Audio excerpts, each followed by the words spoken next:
Bush, you had and you built in this room a beautiful movement for peace. Don't forget, you put millions of people in the streets in America, millions, to stand up for peace. You built the right movement, but you had the wrong president. You put 3 million people in the street, you could have put 33. That president wasn't gonna listen to you, no matter what you did. Then, you got Obama elected.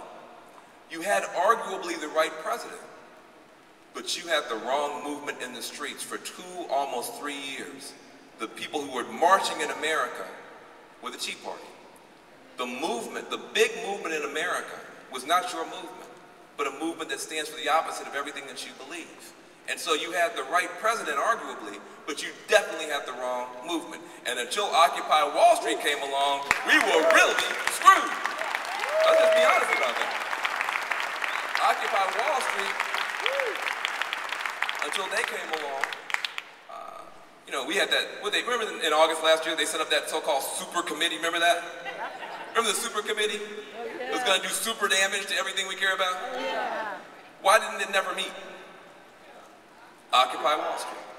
Occupy Wall Street obliterated the super committee and didn't even know it. They weren't even talking about the super committee. And so, we have to now create a situation where we both have a president who will be willing to be moved and a movement willing to do the moving. And that is hard. Let me give you some incentive. The reason you have to do 2 hard things is because this year you have to win 2 battles and not just 1. I'm putting a heavy load on you because I believe that you can handle it. And if you know the truth, you'll fight better. Let's quit with the happy talk. You got 2 hard fights this year, not 1. You got to stop the Tea Party in November, and then you got to win the budget battle in December. Now listen, they let me in the White House, and I learned some things. I figured out some things. And now I'm out here to tell you, it's not just November that matters, in December. This is when you're going to be needed. You have to build a movement big enough to win in November and December. What happens in December?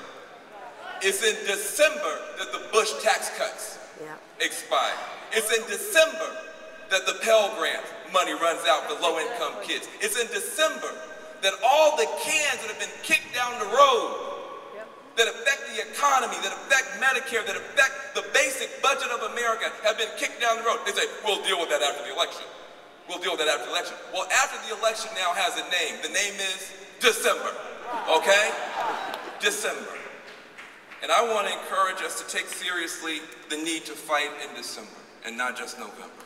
If we don't stand up in December, if we don't build a movement strong enough to stand up in December, we will get ham and egg justice on the budget.